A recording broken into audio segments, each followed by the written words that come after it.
Hallelujah. ദൈവനാമത്തിന് മഹത്വം ഉണ്ടായിരിക്കട്ടെ. Ave Maria.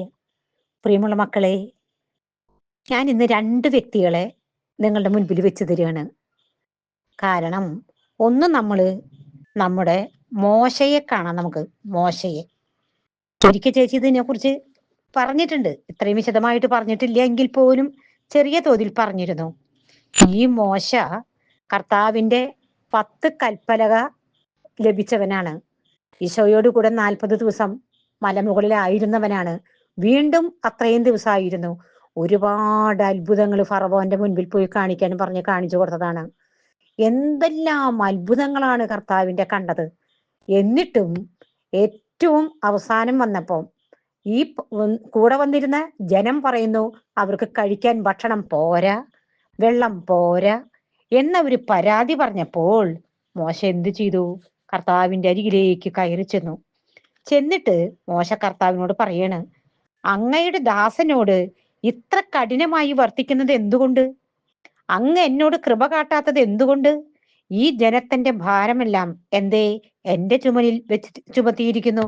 ഞാനാണോ ഈ ജനത്തെ ഗർഭം ധരിച്ചത്? കണ്ടുവോ? കർത്താവിന്റെ മുൻപിൽ ചോദ്യങ്ങൾ ചോദിക്കുകയാണ്. എന്താ എന്നോട് ഇങ്ങനെ ചെയ്തിരിക്കുന്നത്? എന്താ ഞാനാണോ ഇവരെ വഹിക്കേണ്ടത്? കർത്താവുമായിട്ട് ഒരു നല്ല ബന്ധം വന്നു കഴിഞ്ഞപ്പം പല മക്കളുടെ വിചാരവും കർത്താവിന്റെ പോക്കറ്റിലാണെന്നാ. അതുകൊണ്ട് എനിക്ക് എന്തു ആവാം എന്നൊരു തോന്നല്. അതിൻ്റെതാണ് ഇന്ന് നമ്മൾ പലതും കണ്ടുകൊണ്ടിരിക്കുന്നത്. കർത്താവ് പരിശുദ്ധനാണെന്നും കോടാനുകോടി മാലാഖമാർ സ്വർഗത്തിലിരുന്നു കൊണ്ട് അനവരതം ഇടിവെള്ളത്തിന്റെ പെരുവെള്ളത്തിന്റെ ശബ്ദത്തിൽ ദൈവത്തെ പരിശുദ്ധൻ പരിശുദ്ധൻ പരിശുദ്ധൻ എന്ന് സ്തുതിച്ചു കൊണ്ടിരിക്കുകയാണെന്നും നാം മനസ്സിലാക്കേണ്ടിയിരിക്കുന്നു. Price the Lord. അതുകൊണ്ട് കർത്താവിന്റെ മുൻപിൽ ഏറ്റവും എളിമയോടെ ഭയഭക്തി ബഹുമാനത്തോടെ നിൽക്കേണ്ടിയിരിക്കുന്നു. വിശുദ്ധ വസ്ത്രങ്ങൾ അണിഞ്ഞ് അവിടുത്തെ മുൻപിൽ പ്രവേശിക്കുവിൻ. ഓരോ നിമിഷവും നമ്മുടെ പാപങ്ങൾ ഏറ്റുപറഞ്ഞ് വിശുദ്ധിയോടെ കർത്താവിന്റെ മുൻപിൽ വ്യാപരിക്കുക. കർത്താവിന് വേണ്ടി ശുശ്രൂഷ ചെയ്യാൻ അത് ഇങ്ങനെ തന്നെ പറയണമെന്നില്ലല്ലോ. പ്രാർത്ഥനയും വലിയൊരു ശുശ്രൂഷയാണ്.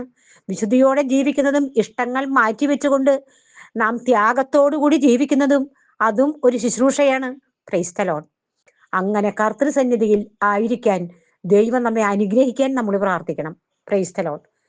പിന്നെ അത് കഴിഞ്ഞപ്പം കർത്താവ് ഇവർക്ക് ഇങ്ങനെ വെള്ളമില്ല എന്നൊക്കെ പറഞ്ഞപ്പോ ഇവര് കർത്താവിന്റെ മുൻപിലേക്ക് ചെന്നു, അഹറോനും പിന്നെ മോശയും കൂടി. അപ്പൊ കർത്താവിന്റെ മുൻപിൽ നിന്നിട്ട് അവര് സാഷ്ടാംഗം വീണിട്ട് കർത്താവിനോട് പറയാണ്, കർത്താവേ, ഞങ്ങൾ എന്താ ചെയ്യേണ്ടത്? ഇവിടെ വെള്ളമില്ല. പക്ഷെ ആ ജനം ചോദിക്കാണ്, ഈ ദുഷിച്ച സ്ഥലത്തേക്ക് നയിക്കാൻ ഈജിപ്തിൽ നിന്ന് ഞങ്ങളെ കൊണ്ടുവന്നത് എന്തിന്? ഇത് ധാന്യമോ അത്തിപ്പഴമോ മുന്തിരിയോ മാതളപ്പഴമോ കിട്ടുന്ന സ്ഥലമല്ല. കുടിക്കാൻ വെള്ളം പോലുമില്ല. കണ്ടോ? 1 കിട്ടുമ്പം 100 കിട്ടണമെന്നാ. ഇനി എനിക്കിത് പോരാ, എനിക്ക് ഇതും കൂടി വേണം, എനിക്ക് കുറച്ചും കൂടി വേണം. ഹല്ലേലൂയ. കിട്ടിയതിന് നന്ദി പറയാതെ, പാപങ്ങൾ ഏറ്റുപറഞ്ഞ് ദൈവത്തെ സ്തുതിക്കാതെ, എനിക്കിനി കണ്ടോ അത്തിപ്പഴം വേണം, എനിക്ക് ബീഫ് വേണം, എനിക്ക് എന്നും ചിക്കൻ വേണം, എനിക്ക് കുഴിമന്തിയോ എന്തൊക്കെ അതിന്റെ പേരുകള്, ഇതൊക്കെ എനിക്ക് വേണം. അപ്പോ കർത്താവ് മോശയോട് പറഞ്ഞു, നീ ഒരു കാര്യം ചെയ്യേ. നിന്റെ മോശയോട് പറഞ്ഞു, നിന്റെ വടി കയ്യിലെടുക്കുക. നീയും നിന്റെ സഹോദരൻ അഹറോനും കൂടി സമൂഹത്തെ വിളിച്ചുകൂട്ടി വെള്ളം പുറപ്പെടുവിക്കാൻ അവരുടെ മുൻപിൽ വെച്ച് പാറയോട് ആജ്ഞാപിക്കുക. പാറയിൽ നിന്ന് വെള്ളം പുറപ്പെടുവിച്ച് ജനത്തിനും മൃഗങ്ങൾക്കും കുടിക്കാൻ കൊടുക്കുക. കൽപ്പനയനുസരിച്ച് മോശ കർത്താവിന്റെ മുമ്പിൽ വടിയെടുത്തു. നീ ആ വടിയെടുത്തിട്ട് എന്താ കർത്താവ് പറഞ്ഞത്? നീ ആ വടിയെടുത്ത് ആ പാറയോടൊന്ന് ആജ്ഞാപിക്കാൻ. പാറയെ കർത്താവ് ആജ്ഞാപിക്കുന്നു എന്നാണ് നമ്മൾ പറയേണ്ടത്. നീ വെള്ളം പുറപ്പെടുവിക്കുക. നീ കർത്താവിന്റെ സൃഷ്ടിയാണ്. കർത്താവ് പറയുന്നു നിനക്ക് വെള്ളം പുറപ്പെടുവിക്കാൻ കഴിയുമെന്ന്. ഇതാണ് പറയേണ്ടത്. അതിന് മോശ ഉടനെ എന്ത് ചെയ്തു? ഒരു നിമിഷത്തിന് സാത്താൻ ഏതെല്ലാം രീതിയിൽ നമ്മളെ വട്ടമിട്ടും കറക്കുമെന്ന് നമ്മൾ ആലോചിക്കണം. നമ്മുടെ ചുറ്റും തെരഞ്ഞെടുക്കപ്പെട്ടവരെ വഴിതെറ്റിക്കാൻ വേണ്ടി അവൻ അലറുന്ന സിംഹത്തെ പോലെ ഉറക്കമില്ലാതെ ഓടി നടക്കുന്നു എന്ന് നമ്മൾ അറിയണം. Price the Lord. മോശയും അഹ്റോനും കൂടി പാറയ്ക്ക് മുമ്പിൽ ജനങ്ങളെ ഒന്നിച്ചു കൂട്ടി. എന്നിട്ട് മോശ പറയണ്, ധിക്കാരികളെ കേൾക്കുവിൻ, നിങ്ങൾക്ക് വേണ്ടി ഈ പാറയിൽ നിന്ന് ഞങ്ങൾ വെള്ളം പുറപ്പെടുവിക്കണമോ? ഞങ്ങൾ വെള്ളം പുറപ്പെടുവിക്കണമോ? ധിക്കാരികളെ, അവരെ വഴക്കു പറഞ്ഞ് ഇത് ഞങ്ങളാണ് ചെയ്യുന്നത് എന്ന് പറയുകയാണ്. മോശ കൈ ഉയർത്തി പാറയിൽ 2 പ്രാവശ്യം വടി കൊണ്ട് അടിച്ചു. ധാരാളം എന്നിട്ട് നമ്മുടെ കർത്താവ് വിശ്വസ്തനായിട്ട് വെള്ളം പ്രവഹിച്ചു എന്നുള്ളതാണ്. മനുഷ്യരും മൃഗങ്ങളും അതിൽ നിന്ന് കുടിച്ചു. കർത്താവ് മോശയോടും അഹറോനോടും പറഞ്ഞു, ഇസ്രായേലിൽ എന്റെ വിശുദ്ധി വെളിപ്പെടുത്തത്തക്ക വിധം ദൃഢമായി നിങ്ങൾ എന്നിൽ വിശ്വസിക്കാതിരുന്നത് കൊണ്ട് ഞാൻ ഈ ജനത്തിന് കൊടുക്കുന്ന ദേശത്തേക്ക് ഇവരെത്തിക്കുന്നത് നിങ്ങളായിരിക്കില്ലാണ്. കണ്ടു? കർത്താവിന് മഹത്വം കൊടുക്കുക, കർത്താവിന്റെ വിശുദ്ധി വെളിപ്പെടുത്തുക, കർത്താവ് ഇങ്ങനെ അരുളി ചെയ്യുന്നു എന്ന് പറയുക എന്നല്ലാതെ, കണ്ടു, അവര് പോയിട്ട് ചെയ്യാ ധിക്കാരികളെ എന്നൊക്കെ പറയും. ഞങ്ങൾ നിങ്ങളോട് പറയുന്നു, ഞങ്ങളാണ് ഇത് മുഴുവൻ ചെയ്യുന്നത് എന്ന് അവര് ആ മഹത്വം മുഴുവൻ അവരെടുക്കുകയായിരുന്നു. കർത്താവ് എന്നിട്ടും ജലം പുറപ്പെടുവിച്ചുവെങ്കിലും പിന്നീട് കർത്താവ് പറഞ്ഞു, നിങ്ങൾ ആ ദേശത്തേക്ക്, കാനാൻ ദേശത്തേക്ക് പ്രവേശിക്കില്ല എന്ന്. അതുകൊണ്ട് ഒരു കൊച്ചു തെറ്റ് പോലും നമ്മുടെ കയ്യിൽ നിന്ന് വരാതിരിക്കാൻ നമുക്ക് കർത്താവിന്റെ മുമ്പിൽ ഏറ്റവും എളിമയോടെ വ്യാപരിക്കാം. നമ്മളെ എളിമയാണ് കർത്താവ് ആഗ്രഹിക്കുന്നത്. Price the Lord. ഒന്ന് നോക്കൂ എന്റെ മക്കളെ, ഇതിപ്പോ ഒരു വ്യക്തിനെയാണ് ഇപ്പൊ ചേച്ചി കാണിച്ചു തന്നത്. രണ്ടാമതൊരു വ്യക്തിയെ നമ്മൾ കാണുകയാണ്. യൂദാസിന് എഴുതിയ ലേഖനത്തില് അത് ഒരധ്യായമേ ഉള്ളൂ. അതിനകത്ത് 8-ാം തിരുവാക്യം പറയാണ്, സ്വപ്നങ്ങളിൽ നിമഗ്നരായിരിക്കുന്ന ഈ മനുഷ്യർ ശരീരത്തെ അശുദ്ധമാക്കുകയും അധികാരത്തെ തള്ളിപ്പറയുകയും മഹിമയണിഞ്ഞവരെ നിന്ദിക്കുകയും ചെയ്യുന്നു. 9-ാം തിരുവാക്യം കണ്ടു, മഹിമയണിഞ്ഞവരെ നിന്ദിക്കുന്നു. ഇപ്പൊ ദിവ്യകാരുണ്യത്തിലെ അത്ഭുതങ്ങൾ എല്ലാവരും കേട്ടില്ലേ? ഇതൊക്കെ നിസാരമാണ്, അതൊന്നും വേണ്ട എന്ന് പറഞ്ഞ് ജീവിക്കുന്ന ഒരുപാട് പേരെ നമ്മൾ കാണുന്നുണ്ട്. പരിശുദ്ധമ്മ, വിശുദ്ധര്, സഭ പഠിപ്പിക്കുന്നത് മുഴുവൻ സത്യമാണെന്ന് ദൈവം ഒരിക്കൽ കൂടെ വെളിപ്പെടുത്തുകയായിരുന്നു. മാടവന പള്ളിയിൽ ആ കുട്ടിയുടെ കയ്യിൽ നിന്ന് തിരുവോസ്തിയിൽ നിന്നും രക്തമൊഴുകുക വഴി. Price the Lord. ഇവിടെ നോക്കൂ മക്കളെ, പ്രധാന ദൂതനായ മിഖായേൽ മോശയുടെ ശരീരത്തെ ചൊല്ലി പിശാചിനോട് തർക്കിച്ചപ്പോൾ അവനെ കുറ്റപ്പെടുത്തി ഒരു നിന്ദാവചനം പോലും ഉച്ചരിക്കാൻ തുനിഞ്ഞില്ല. പിന്നെയോ കർത്താവ് നിന്നെ ശാസിക്കട്ടെ എന്ന് മാത്രം പറഞ്ഞു. മോശയുടെ ബോഡി എവിടെയാണ് അടക്കം ചെയ്തിരിക്കുന്നതെന്ന് ആർക്കും അറിയില്ല എന്നാ പറയുന്നത്. അപ്പൊ പിശാച് വന്നിരിക്കുകയാണ് കർത്താവിന്റെ മുൻപിലേക്ക്, സ്വർഗത്തിന്റെ മുൻപിലേക്ക് മോശയുടെ ശരീരം ചോദിച്ചുകൊണ്ട്. എന്താ കാര്യം? മോശ കുറെ പാപങ്ങൾ ചെയ്ത വ്യക്തിയാണ്, കൊലപാതകം ചെയ്തതാണ് എന്നൊക്കെ പറഞ്ഞ് അങ്ങോട്ട് നിരത്തുകയാണ് കർത്താവിന്റെ മുൻപിൽ നമ്മുടെ പാപങ്ങള്. ഇതുകൊണ്ടാണ് കർത്താവ് നമ്മുടെ പാപങ്ങൾ കഴുകാൻ നമുക്ക് പല രീതിയിലുള്ള രോഗങ്ങളാവാം, നിന്ദനങ്ങളാകാം, ദാരിദ്ര്യമാകാം, ഒക്കെ ദൈവം നമുക്ക് അനുവദിക്കാം. നമ്മ കഴുകുകയാണ് ദൈവം. അല്ലെങ്കിൽ സാത്താൻ ഇങ്ങനെയാണ് വന്നൊരു ചോദ്യം. അപ്പോ വിശുദ്ധ മിഖായേലിനെ വിടുകയാണ് നമ്മുടെ കർത്താവ്.